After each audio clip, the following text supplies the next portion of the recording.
Livro A Inquisição. História de uma instituição controvertida. Padre José Bernard S.J. História da instituição. Depois de ter considerado de preferência os aspectos jurídicos do Tribunal da Inquisição, acompanhemos seu desenvolvimento histórico. As grandes desordens e inquietações causadas pelas heresias durante a Idade Média exigiam enérgica intervenção dos poderes públicos. A iniciativa não podia partir da hierarquia eclesiástica. O Papa só podia insistir com os príncipes de remediar os males. Também os bispos eram quase impotentes com seus meios escassos e reduzida influência. Na Alemanha, onde os bispos eram ao mesmo tempo príncipes, eles podiam agir com maior facilidade. Na França, a reação ao perigo era mais urgente, mas o conceito de um tribunal de 2 fóruns era ainda desconhecido. As ideias deviam clarear com a experiência e à custa de muitos esforços infrutíferos de extinguir as heresias por meios persuasivos. Para o seguinte, confira-se Espassa e DTC. Em meados do século XII, era desesperadora a causa da religião ortodoxa no Languedoc. Os albigenses, cátaro-maniqueus, propagavam suas crenças por meio das armas, de incêndios e saques. Particulares e comunidades dirigiam-se ao Papa pedindo intervenção e auxílio.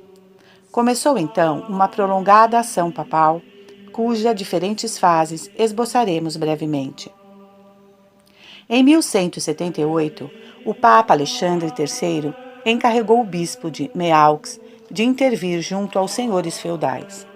Em 1179, o Terceiro Concílio de Latrão lembrou o direito romano, mas distinguiu entre as penas espirituais da Igreja e as temporais infligidas pelo poder civil. Seguiu uma série de legações infrutíferas. Em 1184, o Concílio de Verona, celebrado com a presença do Papa Lúcio III e do Imperador, determinou que o juízo sobre as heresias era da alçada papal. O Papa incumbiu os bispos de visitar suas dioceses, colher informações sobre as heresias e ameaçar de censuras eclesiásticas os hereges e os senhores feudais que os protegiam. Por sua parte, o poder civil admoestava os barões de não fomentar as heresias. Aos transgressores e, em geral, a todos os hereges, eram infligidas as penas estabelecidas pelas leis civis, como confiscação, desterro, infâmia e outras. Aqui já aparecem nitidamente distintas as duas componentes da futura Inquisição, a eclesiástica e a secular, mas estavam ainda coordenadas, procedendo cada uma independente da outra. Faltava só um passo que em breve se deu para reunir os 2 tribunais em um só. O Concílio de Verona constituiu, portanto, o primeiro passo no estabelecimento da Inquisição.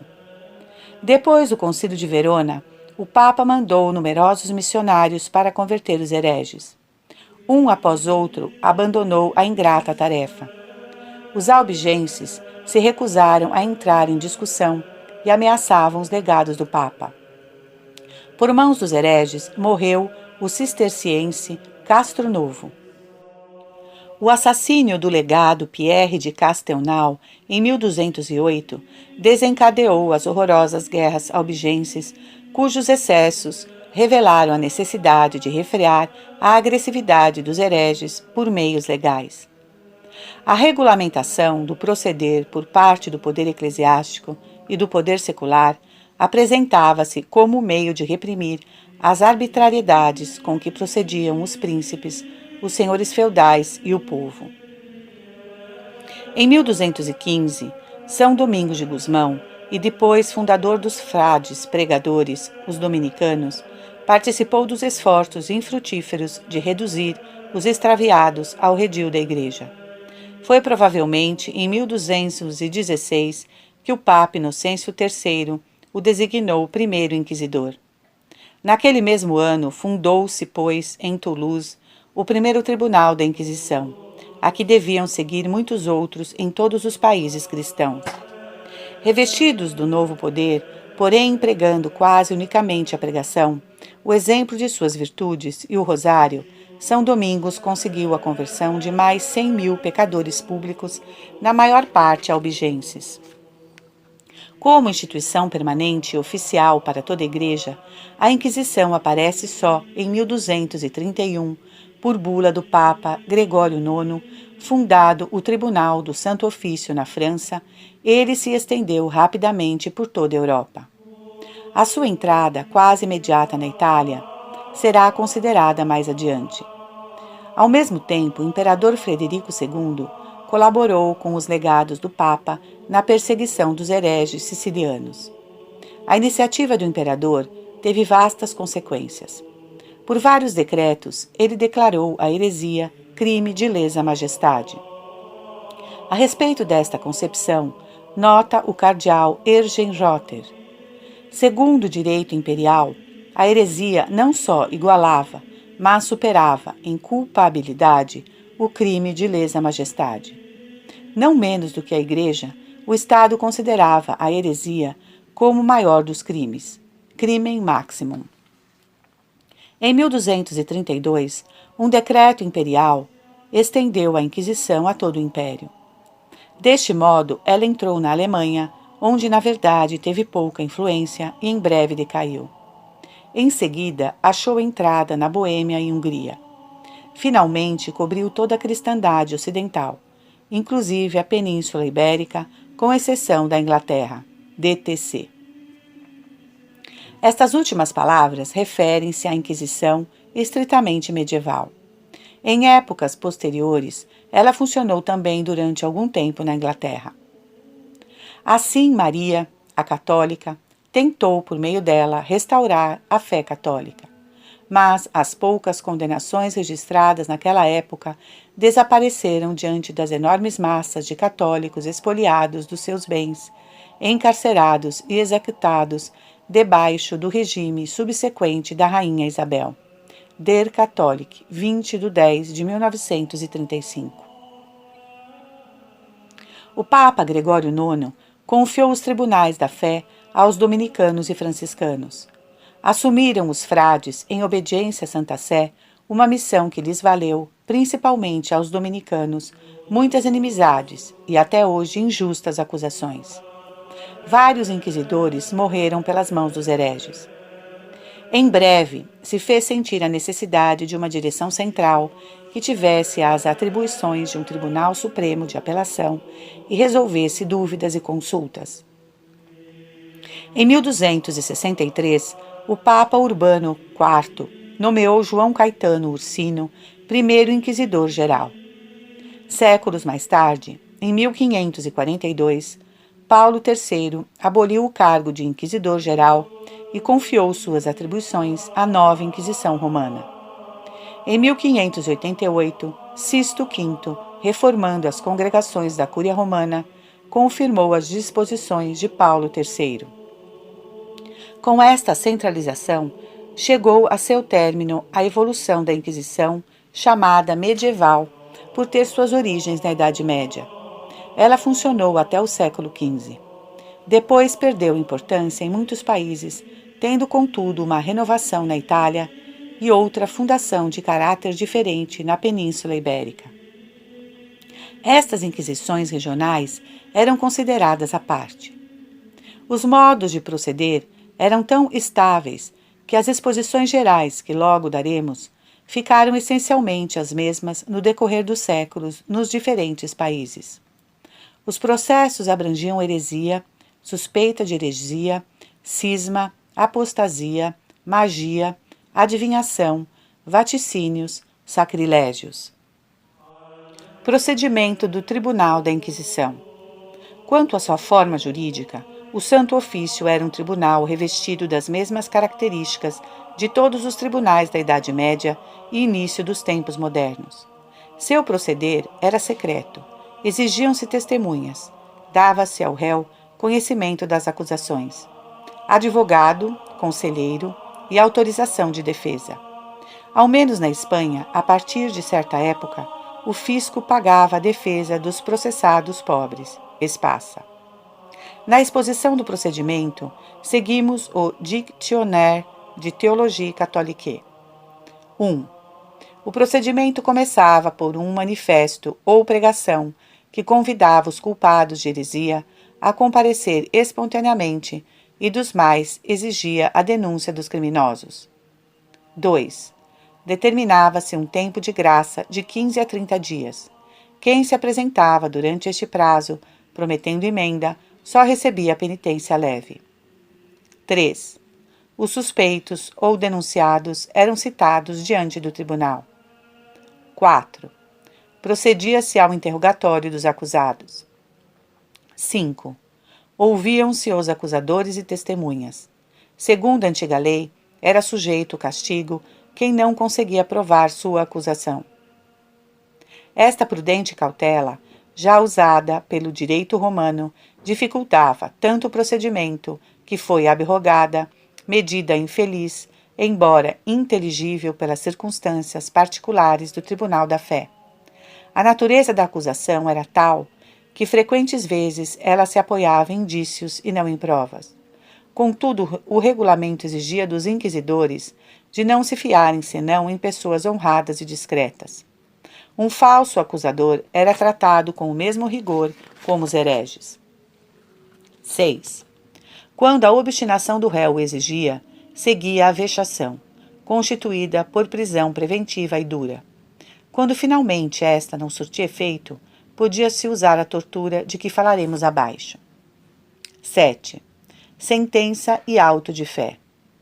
Para garantir sentença justa, os inquisidores não podiam decretar penas graves, como prisão perpétua ou relaxamento ao braço secular, sem a presença e cooperação do bispo local. Mais tarde, Bonifácio VIII, 1294 a 1303, exigiu o concurso do bispo para todas as sentenças. Os denunciantes não eram manifestados aos acusados para evitar represálias, mas os nomes deviam ser comunicados aos expertos, assessores, que em número de 25, 32, 45 ou até 51, formavam o júri do tribunal e deviam ser ouvidos. Essa praxe distinguia favoravelmente a Inquisição de todos os outros tribunais. Os réus convictos, mas penitentes, o tribunal infligia penitências moderadas. Depois de o tribunal ter concluído certo número de processos, procedia-se a um ato público e solene em que se promulgavam as sentenças. Os convictos arrependidos pronunciavam sua abjuração, e os impenitentes eram entregues, relaxados, ao braço secular. Estas solenidades eram as célebres auto de fé, celebrados com a finalidade de restaurar a pureza da fé, deturpada pelas heresias, reconciliar os errantes, intimidar hereges ocultos e fortalecer cristãos vacilantes. Em geral, eram poucos os que ficavam obstinados até o fim. Sem dúvida, muitos fingiam arrependimento. Quando restava um ou outro declarado impenitente, era entregue ao braço secular. A autoridade civil recebia os réus e os levava em lugar diferente do auto de fé, e ali quase sempre os executava. Em certos casos, eram estrangulados e queimados depois de mortos. Outros delinquentes mais graves eram queimados vivos. Entraremos em mais pormenores ao caracterizarmos a Inquisição espanhola. Tortura. As infindas acusações contra o Instituto da Inquisição estribam-se quase exclusivamente na praxe cruel da tortura e da execução pelo fogo. Tais procedimentos são tão contrários aos nossos sentimentos, apurados pelo progresso dos séculos, que não os podemos compreender e unanimemente os reprovamos. É verdade que muitos acusadores da Inquisição, protestantes, comunistas, deveriam primeiro considerar os abusos maiores cometidos nas primeiras fileiras, mas fica a impressão penosa do que realmente sucedeu. O desenvolvimento histórico nos deve esclarecer sobre os fatos, sua motivação e culpabilidade. Falemos separadamente da tortura e da fogueira. A tortura, usada no Império Romano Pagão, desaparecera quase por completo na era cristã. A Igreja a reprovava. Pelo ano de 864, o Papa Nicolau I a repeliu formalmente numa carta ao rei dos búlgaros, e o primeiro compilador sistemático do direito eclesiástico na Idade Média, Graciano, estabeleceu pelo ano de 1140 que nenhuma confissão devia ser extorquida por tortura.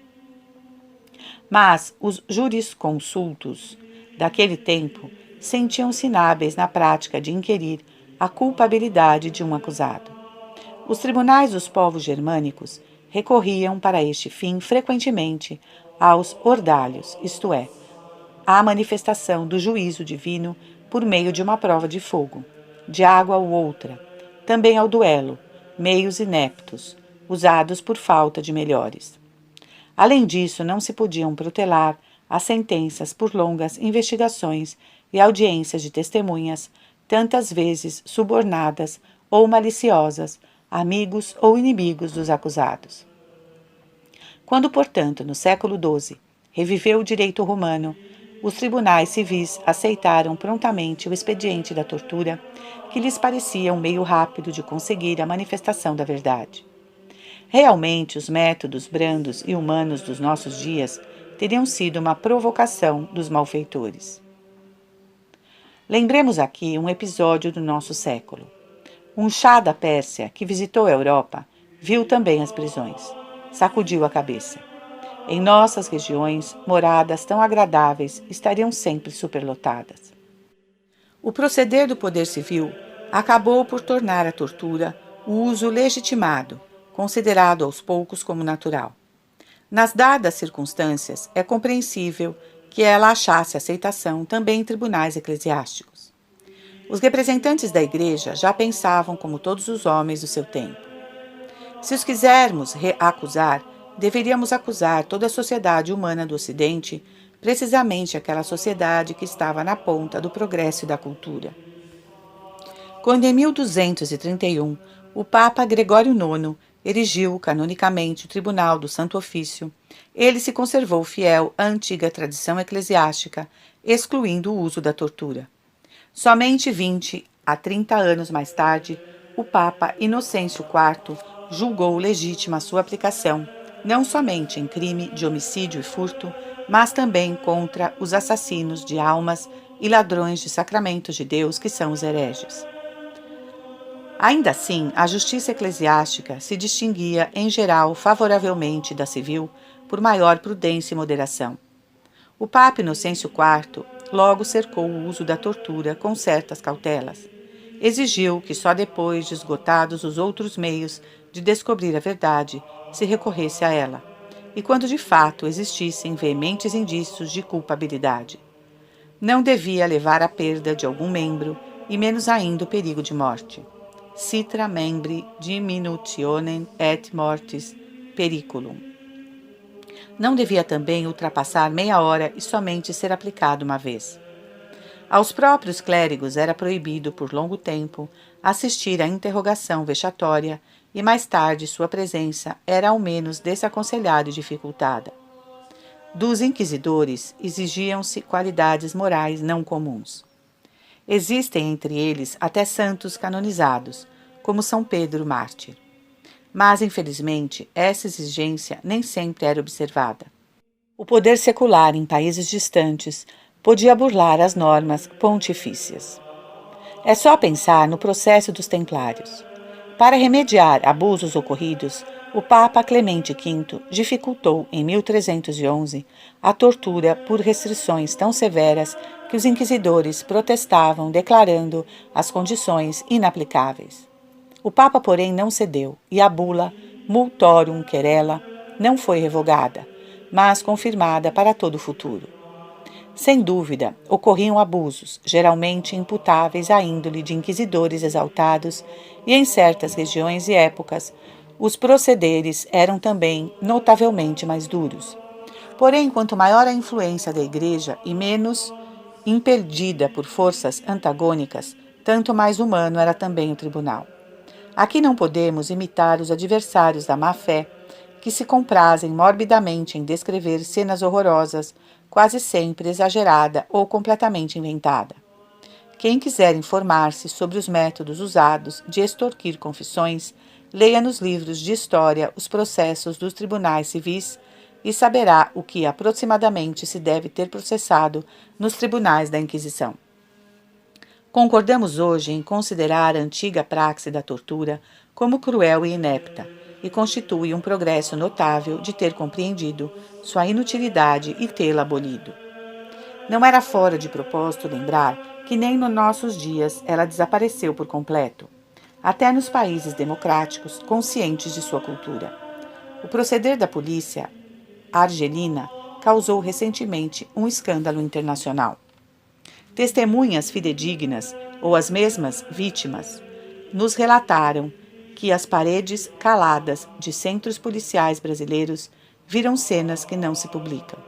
Em larguíssima escala, a tortura reviveu na época nazista e nos países comunistas.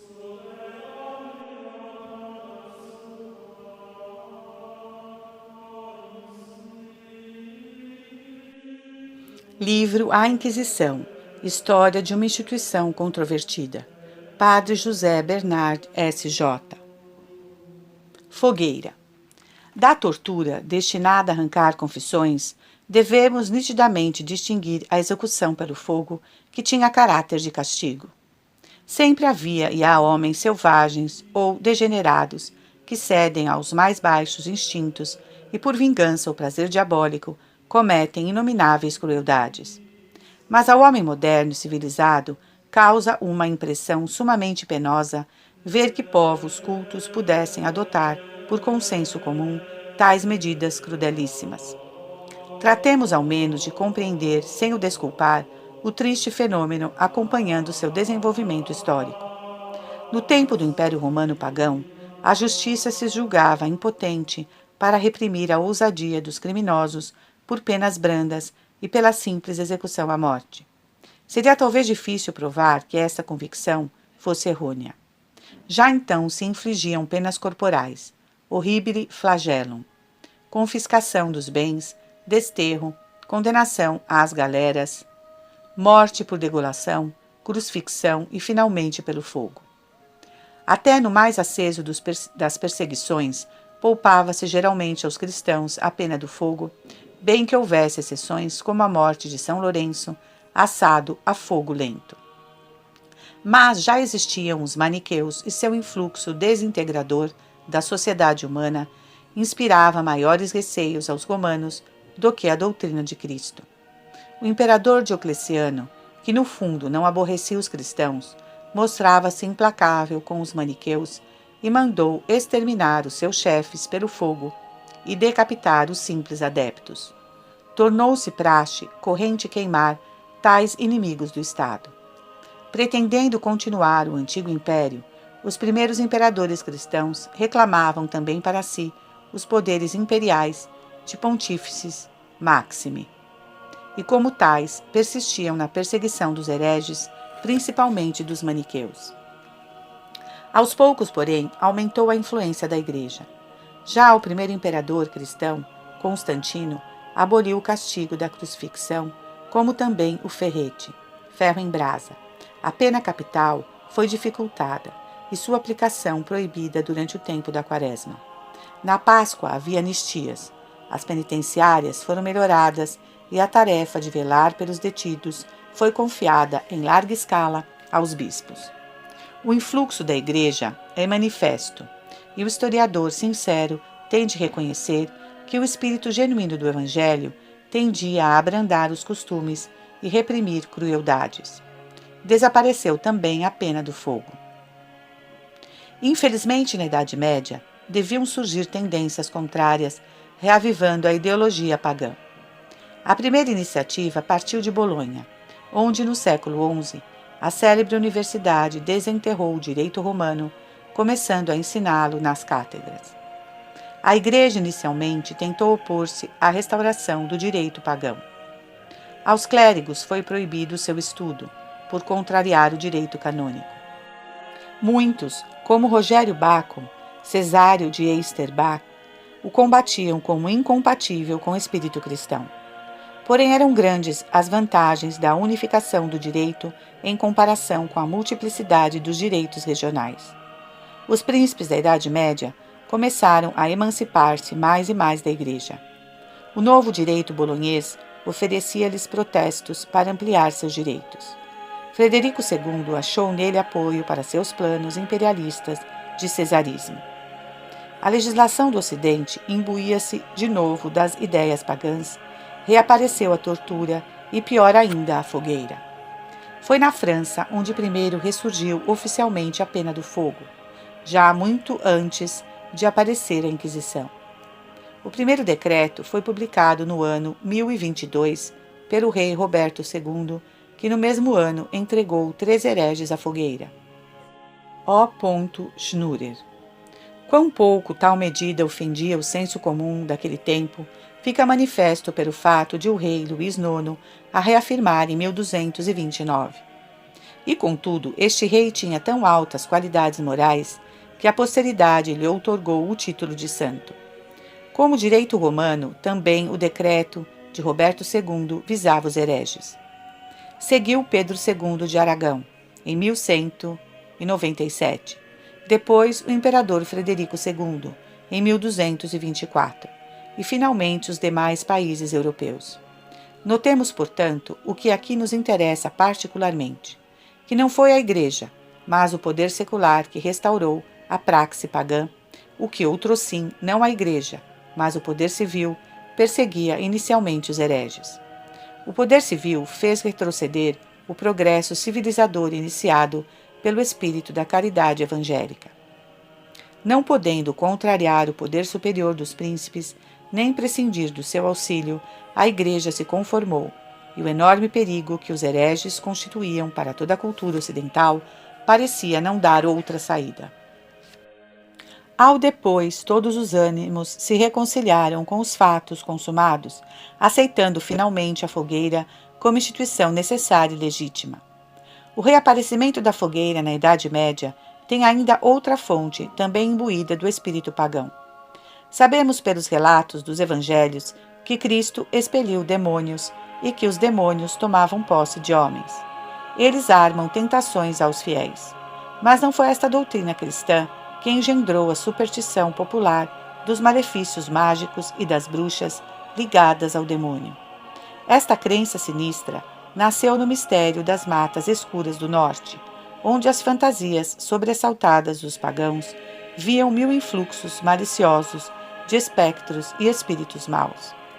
Quando Carlos Magno sujeitou os saxões germanos, achou radicado nos nativos a crença dos bruxos e bruxas, e constatou com mágoa que o povo os queimava vivos. Ele tentou abolir a praxe cruel por rigorosa proibição. W. Neus. Esse procedimento do nobre imperador, a favor de tantos inocentes, achou o apoio da Igreja. Em 1080, o Papa Gregório VII admoestou seriamente ao rei Haakon da Dinamarca de não proceder contra as mulheres inocentes. 3 bruxas queimadas em 1090 pelo povo foram consideradas como mártires. Ainda em 1311, um sínodo episcopal de Trier combatia a crença nas cavalgadas, voos com auxílio do demônio, noturnas das bruxas. Mas também aqui se deu um infeliz retrocesso. Em geral, as penas estabelecidas tornavam-se muito duras. Delitos menores, como um roubo de cavalo ou de abelhas, eram castigados com a morte.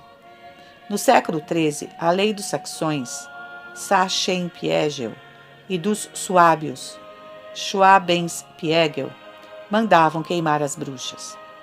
A crença na sua perversão se firmava cada vez mais, apoiando-se em inúmeros testemunhos fidedignos, entre aspas, muitos extorquidos pela tortura. Finalmente, emudecia toda a contradição. As perseguições tornavam-se gerais. Impressionado pela multiplicação dos pactos com o demônio e dando fé às acusações, o Papa Inocêncio VIII autorizou, em 1484, já nos albores dos tempos modernos, a perseguição das bruxas.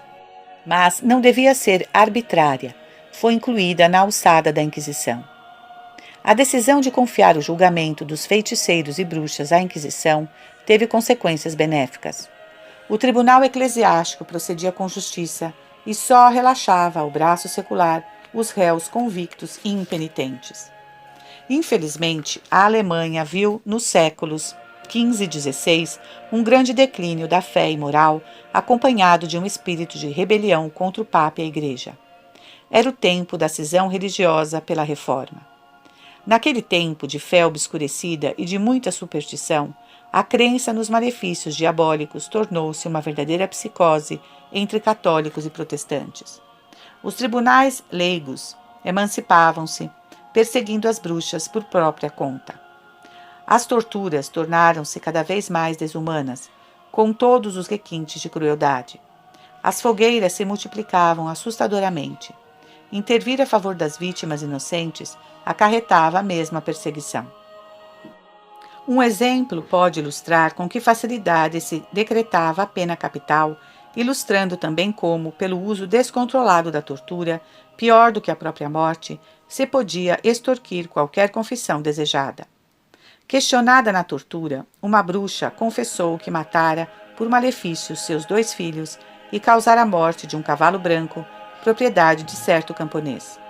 Mas as crianças estavam vivas e o camponês não perdera nenhum animal. Contudo, a bruxa tinha confessado e foi executada. Zoépfio. A alucinação era geral, invadiu protestantes e católicos, mas bem o nota o historiador W. Neus, que a razão consistia na decadência religiosa. Onde a ação repressiva contra a bruxaria continuava na competência da Inquisição, como na Itália e Espanha, não se produziram perseguições de notável importância. Só depois da cisão religiosa pela Reforma, principalmente no século XVII, elas deviam, primeiro na Alemanha e propagadas dali nos demais países do norte, celebrar suas horrendas orgias.